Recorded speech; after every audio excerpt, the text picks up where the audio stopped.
ничә көннән бирле редакциябезгә бик күп шалтыратулар, сораулар килә. Безнең яшел үзәнебездә коклюш дигән авыру бик киң таралыш алган. Шул сорау белән без балалар поликлиникасына, безнең шәһәребезнең балалар поликлиникасына Дина Маратовна җанына килдек һәм ул бу сорауга ачыклык кертә дип ышанабыз. Карагыз сюжетыбызны. Ситуация с коклюшем в Республике Татарстан и в Зеленодольском районе в целом действительно сложилась напряженная. Среди подростков большое количество заболевших и регистрируются положительные случаи результатов на коклюш.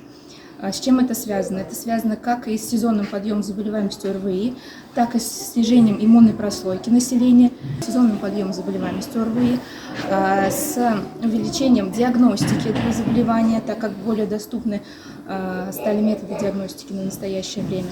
К сожалению, симптоматика коклюша в первые 7-10 дней мало чем отличается от обычной ОРВИ. То есть основные симптомы в начале заболевания – это насморк, кашель, незначительный подъем температуры. Так как коклюш протекает тремя периодами, это катаральный, когда сначала появляются обыкновенные симптомы респираторного заболевания, и на этом этапе очень трудно распознать болезнь. Второй период – это период пароксизмальный или период спазматического кашля. Вот тогда уже можно заподозрить данное заболевание в связи с тем, что у ребенка появляется приступообразный, сухой, неукротимый кашель, зачастую заканчивающийся приступами рвоты или пароксизмальными вдохами. Третий период – это период разрешения. В этот период остается только сухой, изнуряющий кашель. В чем особенность данного заболевания? Во-первых, коклюш протекает достаточно тяжело у пациентов раннего возраста, которые не имеют антител, которые не привиты. К сожалению, регистрируются случаи заболевания среди детей месячного, двухмесячного возраста. Это группа лиц, которые находятся в высочайшей группе риска по развитию осложнений. Это судороги, эпизоды апноэ, то есть остановки дыхания, это пневмонии. Это различные кровоизлияния. То есть такие пациенты, конечно же, нуждаются в лечении в стационарных условиях инфекционной больницы города Казань. Среди подростков зачастую осложнениями являются пневмонии. Этот сухой изнуряющий кашель также может приводить и к носовым кровотечениям, головным болям, к нарушениям сна. Профилактика коклюша, самая эффективная профилактика – это, конечно же, вакцинация. Дети раннего возраста обязательно должны быть привиты 4-кратно вакцинами от коклюша, то есть в настоящее время доступна вакцина Пентаксим.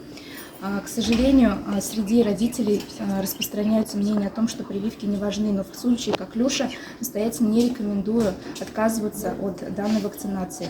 Среди детей раннего возраста достаточно большое количество заболевших, и источниками инфекции для них являются взрослые, которые находятся так скажем, в бессимптомных или в невыраженных формах заболевания. Распространяют заболевания пациенты от 4 до 6 недель. То есть бессимптомно кашляя, не зная о том, какое у них заболевание, они продолжают выделять возбудители. Лечение коклюша, в принципе, эффективно на ранних стадиях, грубо говоря, до 4 недель. Прием антибиотиков у детей раннего возраста существенно снижает риск осложнений, но это не означает, что ребенок перестанет кашлять. Недаром коклюш называют 100-дневным кашлем.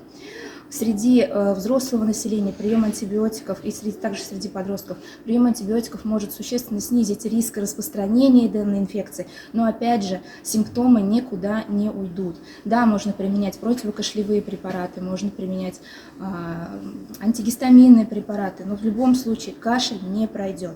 При этом, несмотря на то, что проходит более 2-3 месяцев с начала заболевания, при присоединении вторичной какой-то инфекции, при заболевании ребенка новой респираторной вирусной инфекцией, эти признаки кашля усиливаются. Это связано не с тем, что возбудитель размножается в организме человека, а с тем, что в головном мозге у пациента формируется стойкий очаг спастического кашля.